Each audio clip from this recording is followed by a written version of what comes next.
Good afternoon, everyone. I'm Governor John Carney. Thank you for joining us for our weekly press conference on Delaware's response to COVID-19.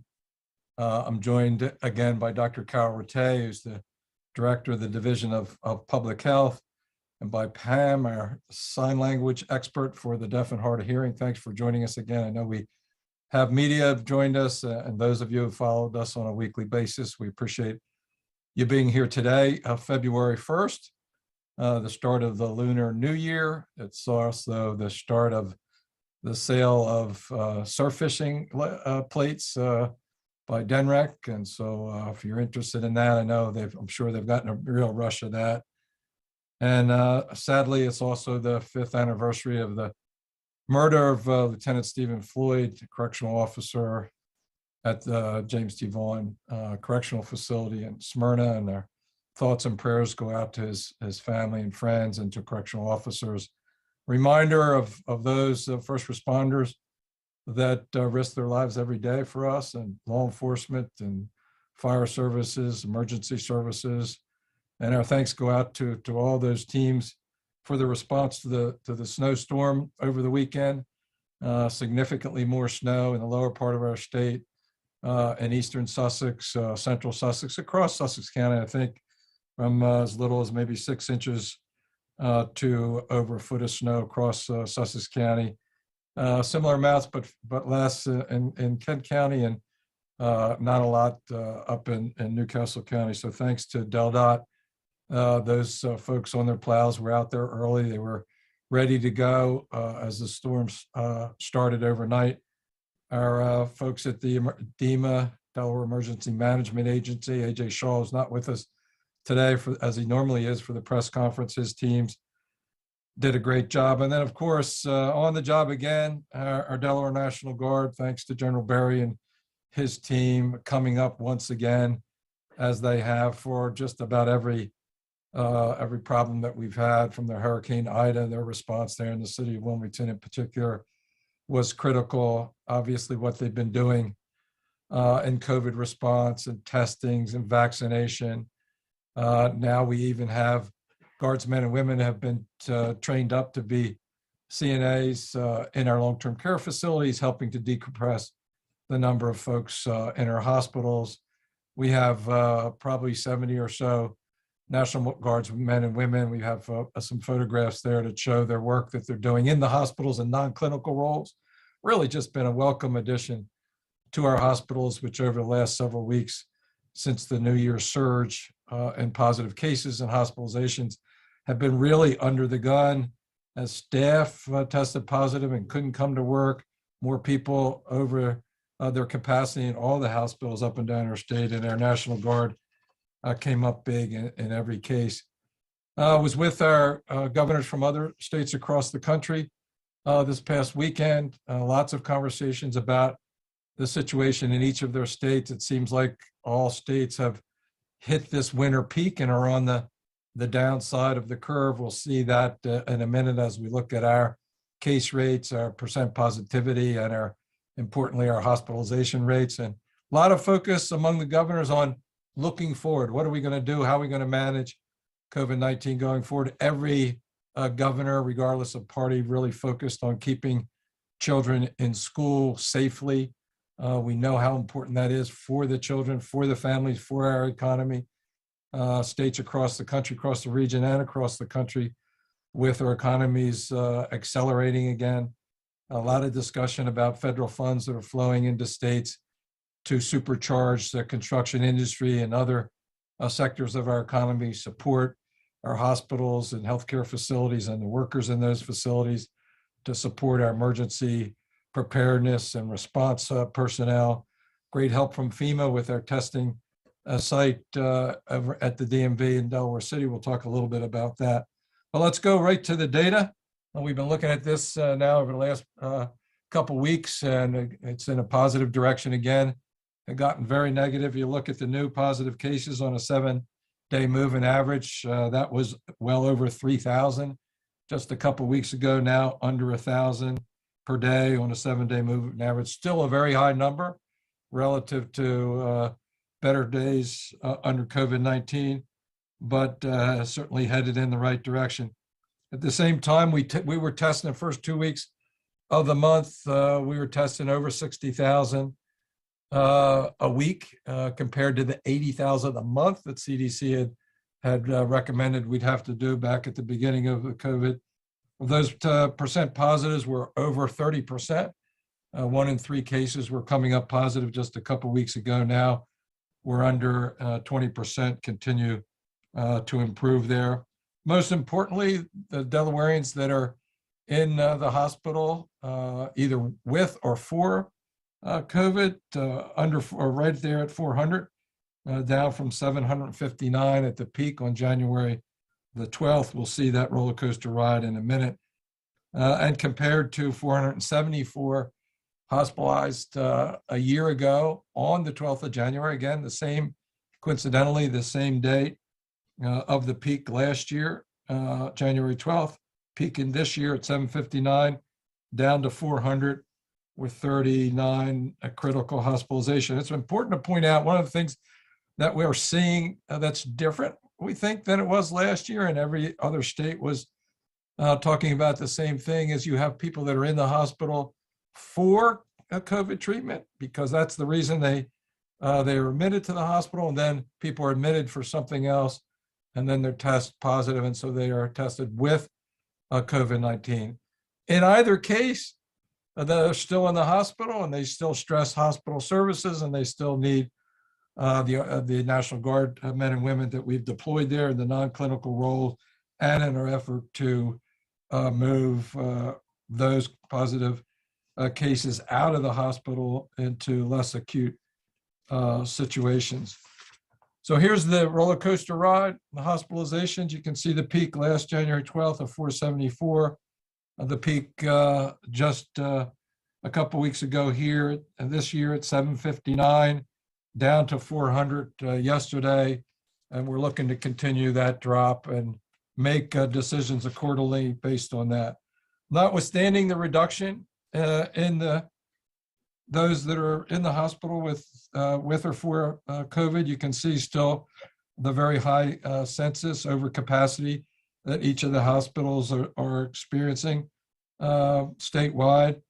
So that's the gray graph, the gray area in the graph, and the dark blue are those that are in the hospital with or for COVID treatment.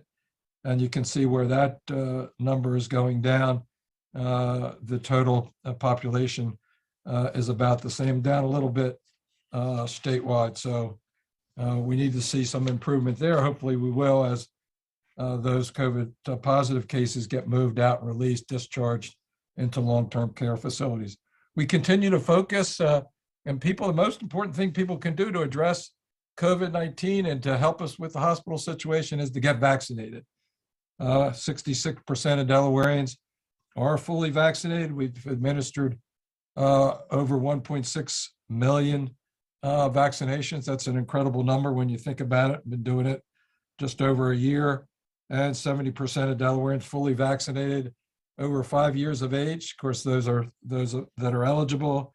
75% 12 years and older, 76% 18 and older, and then as you get into my age group, 65 and older, largely vaccinated, fully vaccinated, 94%. And we struggle a little bit on boosting, and Dr. Rattay is going to talk about that. It's really, really important. If you look at the numbers, those folks that are fully vaccinated with the two vaccines that they've received need to get that booster shot. We don't have as many as we need, as would be protective. So there you can see the numbers there. Fully 44% are fully vaccinated, 18 and older, 56% 50 and older with received a booster, and 64% 65 and older. So we need to get more Delawareans boosted, and we know we can affect that hospital number. We know that we can affect the spread of COVID in our communities, and we know we're going to have to going forward as we fully engage the economy. Most things are opened up pretty fully. I know people are a little hesitant to go back indoors where there's going to be big crowds and maybe not a lot of mask wearing, but we certainly need to make sure folks get their full vaccinations and then get their booster shot. Thanks again to FEMA for their response with our drive-through testing site at the Delaware City DMV. It was quite a success. We tested nearly 2,500 individuals at a time where our testing was scarce because we were testing over 60,000 a week, which far exceeded what we expected to do in our capacity there. So we had, it's going to close a little bit early. It closed Thursday, January 27th, due to the winter storm. We closed it down there because the next couple of days we had the storm. So that was a big help on the testing front.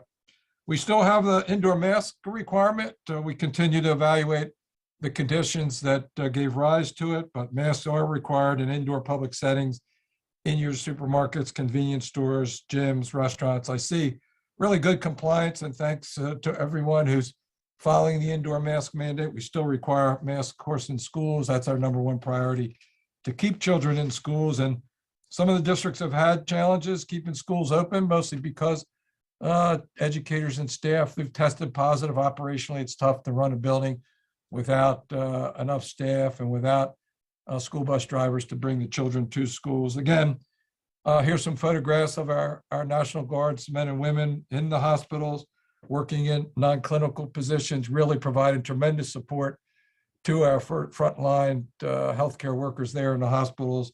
Really welcomed in each of the facilities with open arms. Great for morale.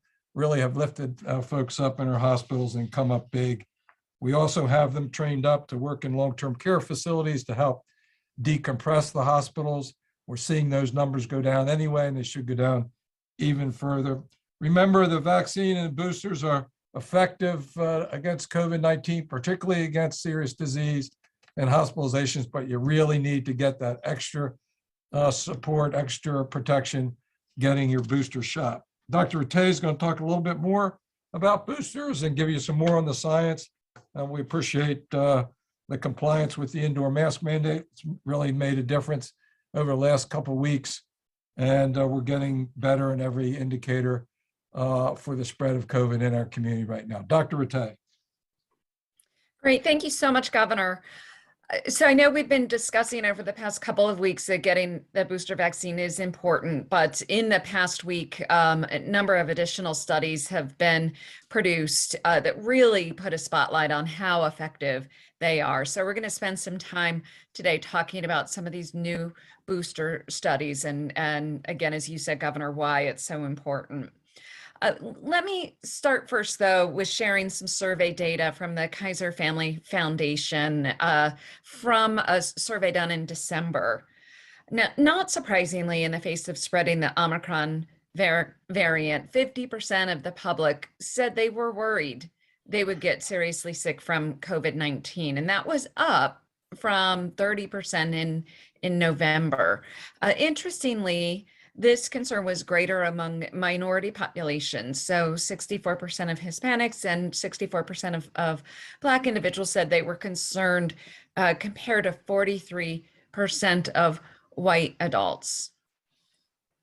So as the governor just said, we know that getting vaccinated and boosted is a key way to reduce the chance for getting sick. But our booster rates are not where we need them to be. Delaware ranks 26th among all states in overall booster uptake. We know that we can do better, so we're trying to understand the reasons why booster rates are low here and nationally. So on this next slide, I wanted to highlight some additional insights that came from the Kaiser Family Foundation survey, where they identified confusion around booster recommendations among Americans in December.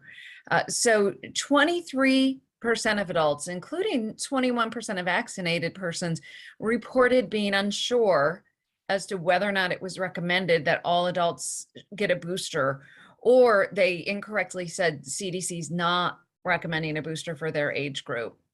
And again, we saw disparities. They saw disparities in these data.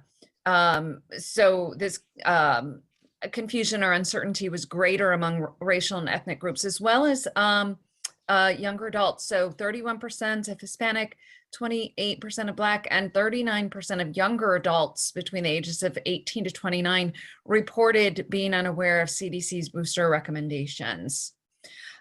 Digging into this more deeply in a Northeast state, they found that the booster uptake was impeded by people being confused about who's eligible for a booster. So we'll talk about that in a little bit more detail today.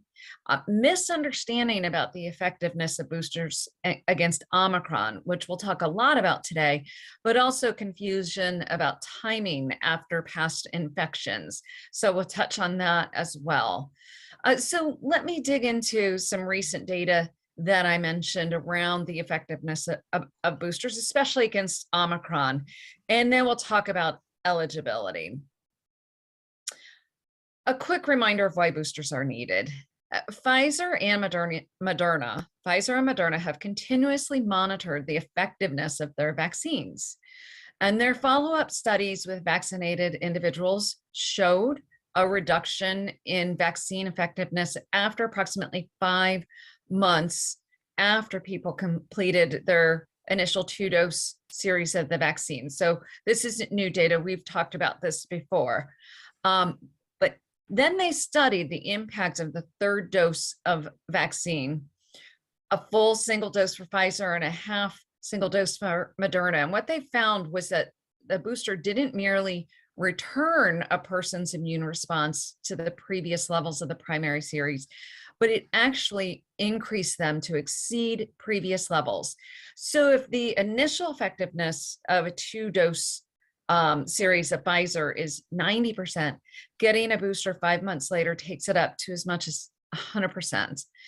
So not only does it compensate for the reduction in vaccine effectiveness, but it also improves the immune response beyond original levels.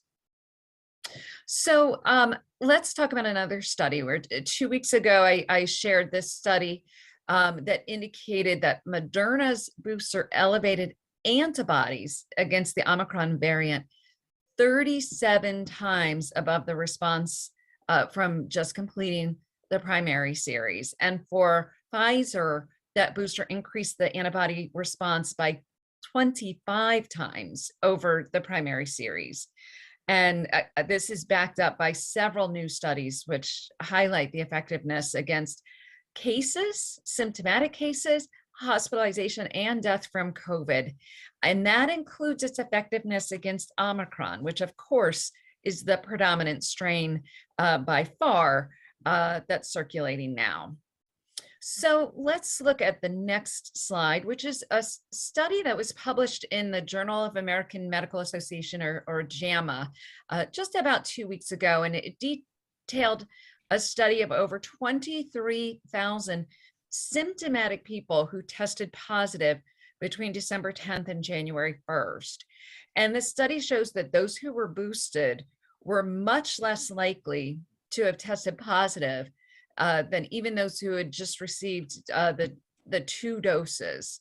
You can see from the slide that the percentage of those positive was low if a person received a booster, even if the person was positive for Omicron.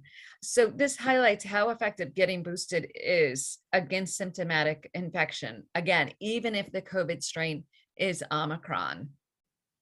A second study that was recently released, which came from CDC, looked at cases and deaths among unvaccinated and vaccinated adults from April to December 2021. So this is on the next slide.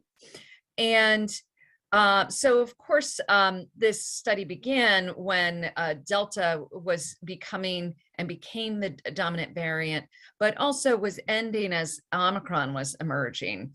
And what they found was that people who were unvaccinated against COVID-19 as the Omicron variant emerged in December had nearly 3 times risk of higher infection than adults fully vaccinated against COVID-19, and 5 times a higher risk when compared to people who had received a booster. So again, you're seeing how the booster as Omicron emerged, was really effective in preventing just getting the COVID-19 Omicron strain.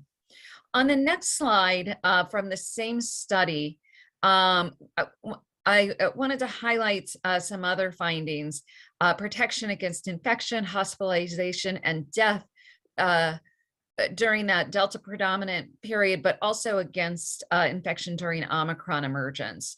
And what they found was that protection was much higher among booster vaccine dose recipients, especially among older individuals, so those aged 50 to 64 and those aged 64 and older. The COVID-19 boosters provided significant protection against COVID hospitalization in these older age groups, even when the Omicron variant became predominant. So 44 times you're more likely to be hospitalized if you're unvaccinated compared to those who have a booster. That's a huge, huge difference. On the next slide, wanted to highlight two CDC studies. The first looked at over 200,000 emergency department and urgent care visits and hospitalizations from August 26th to January 5th, which showed that a third dose of Pfizer or Moderna reduces the chance of needing a visit to the emergency department and hospitalization by 94% compared to unvaccinated people, and reduces the chance of an urgent care clinic by 82%. Now, these data cover a period of 3 weeks when Omicron was the predominant variant. The second study looked at hospitalized adults during the same time frame and showed that getting a booster versus just having 2 doses increased vaccine effectiveness against hospitalization among adults in individuals who didn't have immunocompromising conditions from 82 to 97%. And importantly, for those who are immunocompromised, it increased the effectiveness from 69 to 88%. That's really important because the studies had previously shown that people who are immunocompromised did not have a very strong response to the COVID vaccine, but going from 69% to 88% with the booster is a huge difference, even for those immunocompromised. Just about an hour ago, as the CDC released yet another study looking at individuals 18 years and older, and it showed that hospitalization rates among unvaccinated people were 23 times higher in comparison to people who had a booster. And also this newly released study showed that people with a booster were much less likely to have an ICU admission or to require being put on a ventilator. So again, lots of important reasons to be vaccinated, up to date with your vaccine, which means having a booster. So let's talk a little bit about what we have seen recently here in Delaware. Between January 7th and the 23rd, we took a look at how many were up to date versus not up to date among our cases. 86% of our cases were not up to date with vaccinations. 88% of our hospitalizations were not up to date with their vaccination, and 83% of our deaths were not up to date with our vaccination. And what that means is, although we know that being fully vaccinated can be protective, people who are unvaccinated, partially vaccinated, or fully vaccinated are just not as protected as those who have received your booster. And our own data are showing this. So on the next slide, who's eligible for the booster? Hopefully the data has made it super clear to you that the boosters are effective and extremely important for preventing infections, but more importantly, hospitalizations and deaths. But let's move to who's eligible, and hopefully we can clear up some confusion around who's eligible. So really all Delawareans 12 and older are eligible for a booster if it has been a certain period of time since their primary series. So if you're 12 and older and you receive Pfizer as your primary series, and it's been 5 months since you got your second dose, you should get your booster as soon as possible. If you receive Moderna as your primary series and you are 5 months past your second dose of Moderna, you should get a booster as soon as possible. And if you receive J&J as your primary vaccine, and it's been 2 months since you received your J&J, you are eligible for your booster and you should get it as soon as possible. Now, for those who are 18 and older, you can choose any one of the vaccines. If you're under 18, 12 to 17 are those who are authorized for boosters now. Pfizer is your only option for a booster at this point. Here's one of the points where we've seen a lot of confusion. If you have had COVID, the infection, which we know many people were infected in the last 4 to 6 weeks, as long as you are no longer in quarantine or isolation, you can and should get any vaccine that you're eligible for, whether it's your first, your second, or your booster dose. So if you got COVID and it's been 10 days since you got COVID and you don't have symptoms or a fever, you should get your, whether it's your booster, your first dose, your second dose, as soon as possible. Don't wait any longer than you need to get up to date with your vaccine. Where can you get it? You can really get it anywhere that you find the primary series of the vaccine. At our DPH standing vaccine sites that are listed here or our DPH clinics, you don't need an appointment at either location, but also our pharmacies have been a great place for people to get their boosters. Many primary care providers are administering the vaccine, as well as federally qualified health centers. So finally, there's some additional technology to help with this. You can, of course, visit de.gov/getmyvaccine or vaccines.gov for a location near you. But if you don't have a computer, you can text "get vax" or in Spanish "vacuna" and get 3 vaccine sites near you on your phone in just minutes. And so with that, back to you, Governor. Thank you very much, Dr. Rattay. Great information there. It's so important that everybody get vaccinated first, both doses, and then get your booster shot. If we all can do that, we'll get to a better place as a community. Fewer people that'll test positive, come down with a positive test, fewer people that will be admitted to the hospital, fewer people that will pass, sadly, with COVID-19. The numbers there, they speak for themselves. It's been documented in other states, and clearly it's the most important thing that we can do. If you still are having some hesitancy there, make sure you contact our folks at Public Health, talk to your primary care physician, look at the science and follow the science. I just want to conclude before we open it up to the media with another thanks for their National Guard men and women who are deployed in non-clinical roles at our hospitals. Really helped us over the last couple of weeks to decompress the hospitals, to provide support when the hospital staff were out testing positive for COVID themselves, were out because they were exhausted from the number of shifts that they've been running. Just really great effort by our men and women of the Guard. We've also deployed them to the long-term care facilities so that they can help decompress and discharge patients from the hospitals where they don't need the kind of hospital care that they're going. So our thanks go out to the Guard once again. We appreciate their service.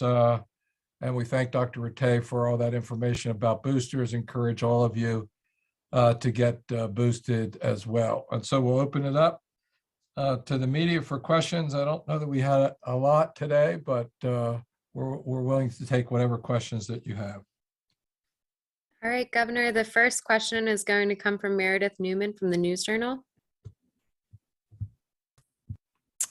Hi there, I have a couple questions. First for Dr. Rattay, can you say if we're past the peak of this current surge, or is the concept of peaks irrelevant as we're in this pandemic for almost 2 years now?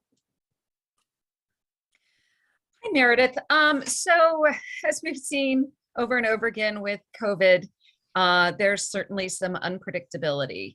But in public health, we look at peaks all the time. Influenza is, the one that we're always looking at every year. And certainly when you look at the data right now, our case data, our percent positivity, our hospitalizations, and also on our website, we have something we called COVID-like illness, which is a really helpful indicator for us.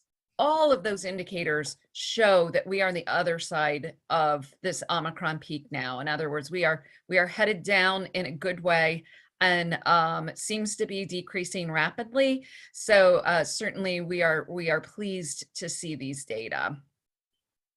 And Governor, in terms of the FEMA site closing early, was it closing early because of weather or demand? And if it was demand, is that a result of missing the window around the holidays when demand for testing was insane? Yeah, I think it was a combination, Meredith, but clearly we missed the initial surge. We, took a week or so to get it up. It was very helpful, obviously, and we appreciate it. It took us, when you make a request to FEMA, to the federal agencies, it takes them a while to process it and then get it set up. And in the meantime, we had that surge in testing. There was still a very high demand when they started out there. And then, of course, it ran its course pretty quickly. The good news is, apropos your conversation with Dr. Rattay, we're seeing that peak on January 12th. You think about it, it's a couple of weeks ago. And then once on the downside of that, everything started to get better in line, number of positive cases, percent positive, number going to the hospitalizations, admissions for COVID. We've have this, this question around hospitalized with or for COVID, and it's something that the other governors have reflected on. Regardless, with or for, that they're in the hospital, and so it puts pressure on the hospitals and requires a different kind of response, a response that is geared more towards helping them with decompression, helping them with staffing that's not available. So with respect to testing, it's looking forward. You always want to be a little bit ahead of it, but it's hard to be ahead of it because ahead of the curve, that is, because it kind of sneaks up on you at times. And just to follow up with one more point, I know I had to cancel for snow, which makes sense, but why not keep it open this week when it was supposed to end? I think it was the 7th, since it was federal resources and it wasn't putting a strain on any state resources. Yeah, I think simply because the demand wasn't there. Obviously, Okay. The snowstorm kind of, going to set the table. That combined with the reduced demand just felt like, those resources could be better deployed somewhere else. Great, thank you. Thank you. Our next question will come from Katie Tabling at the Delaware Business Times. Yes, hello, good afternoon. Governor, about you, the slideshow pointed out that roughly 2,400 tests at the DMV site were completed. As of January 18th, it was mentioned that Delaware was testing 8,000 people per day. I'm not sure where we are of testing per day. You haven't mentioned that in your slideshow. The response time for test results, PCR tests, is an average of 3, 4, 5 days a week. Before Christmas, it was 12 hours. I'm just wondering, what is the state's plan or strategies on how to expedite the testing process so Delawareans can get results faster? Because part of what this surge is, if we are using that term or not, was kind of triggered because people didn't have the answers in time. So I'm just wondering, does the state have any sort of strategy on how to address this moving forward? Yeah, so fortunately, we're on the other side of the peak, God willing, and on the downside, both in terms of the demand for testing and i.e. the availability. If the question is, whether we could have done a better job anticipating this peak and had greater supply. The supply was limited across the country, both in terms of PCR tests, which are the ones that aren't immediate. Our target is to get a test return by within 24 hours. And so you've got to be, and that the limitation there is the labs. And so if you have more tests, you're doing more tests, all you're going to do with limited lab capacity is stretch out the turnaround time for your results. And so part of that is we can control, and part of it we can't control in terms of the lab testing results. One of the helpful solutions to that is to have more availability of the rapid test, right? The antigen test, if you will. And there was a shortage nationally in those tests because then you can get, you can get your answer back in a matter of minutes. It's not as accurate, and sometimes you have to retest with PCR, but you can get a better handle on whether you're positive or not. And when you have the kind of spread that we did, the assumption is that you're positive. And with that, I'm going to turn it over to Dr. Rattay for any additional comments. But the point there is that we are limited by the lab that processes the test in addition to the number of tests that we actually have. Yeah, that's exactly right. And it's not surprising our testing numbers have gone down. I know AJ's not with us today, so he would have shared that it was approximately 46,000 tests that were completed last week, which is certainly down from the 60,000. In our state, we do have the capacity for that. The turnaround time for our PCR specimen is less than 24 hours at this point. Certainly to get a little bit higher than that during the high demand. But I think we're happy with the capacity that we have right now. But as the governor said, we really do support more people having access to the rapid tests so they can get tested right when they need to, whether they have symptoms or have been exposed or, trying to get out of quarantine, to know that they're safe to be out of quarantine. Certainly that's an area that we're working closely on with AJ. And if I may, one of the factors there is the limited number of authorized manufacturer of those tests. And it came up within the meeting of the governors that encouraging the FDA through our contacts at the White House task force to increase the FDA approval for companies to manufacture and deliver those tests. Right now, it's a limited number, and therefore they have limited capacity. Thank you for answering that. My last question comes from our legislative affairs office here at Delaware Business Times. Governor, has your stance on marijuana legalization changed at this point since there is a new bill progressing through the General Assembly? It has not changed. Good. Thank you very much. Mm-hmm. All right, our next question is going to come from DJ from WDEL. Hi, with the Supreme Court's decision that government-ordered vaccine mandates, the power for those lies within the state. I was wondering if that was something that you would consider. It's not something that we've talked about recently. My own view, particularly for certain populations, was to wait until there was a full authorization, FDA authorization, as opposed to an emergency authorization. It is something that's worth looking at, particularly in certain circumstances and certain populations, healthcare workers and long-term care facilities.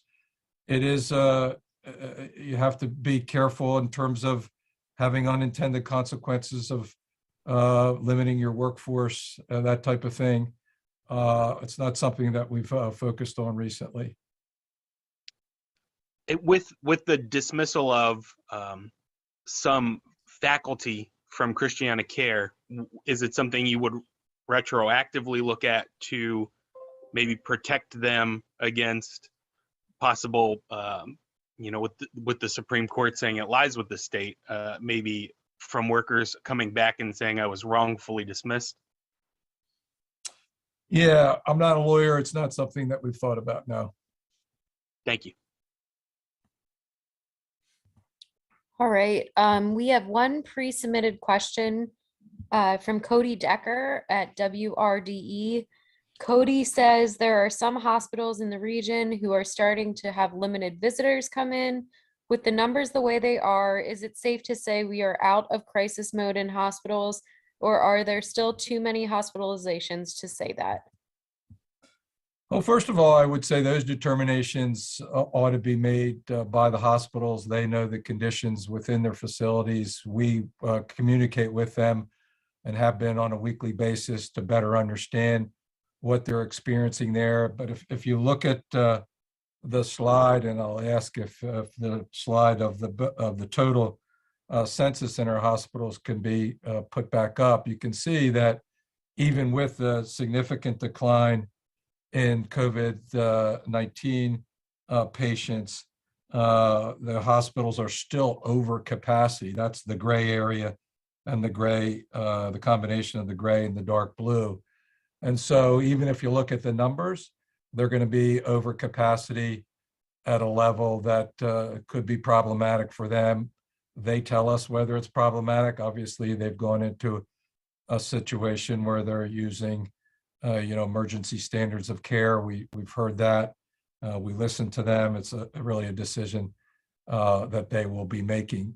I would just say that the numbers demonstrate that they're still over 100% capacity there with this graph that we're looking at. We will talk to them later this week, I believe, and get an up-to-date report on the conditions both in their emergency rooms among COVID patients and in the hospitals more generally. I do know that we have our National Guard men and women that have been deployed and welcomed with open arms into the hospitals to help with non-clinical roles, and with our National Guard men and women who've trained up to be CNAs in long-term care facilities to help decompress those populations in the hospitals. That is to have people be discharged to the long-term care facilities. And that was our only pre-submitted question. So I think we're all set. Very good. Well, thank you all for joining us on this February 1st, the first day of the lunar New Year. It's also the first day of Black History Month. We do have a series of events there on the state website, the Division of Historical and Cultural Affairs. Go on there and look at it. It's also the first day to get your surf fishing license. We direct you to that as well. Still have a mask mandate indoors. Stick with us for a little while longer so we can get to a better place, help our hospitals and help prevent the spread of COVID in our communities. Thanks very much for joining us.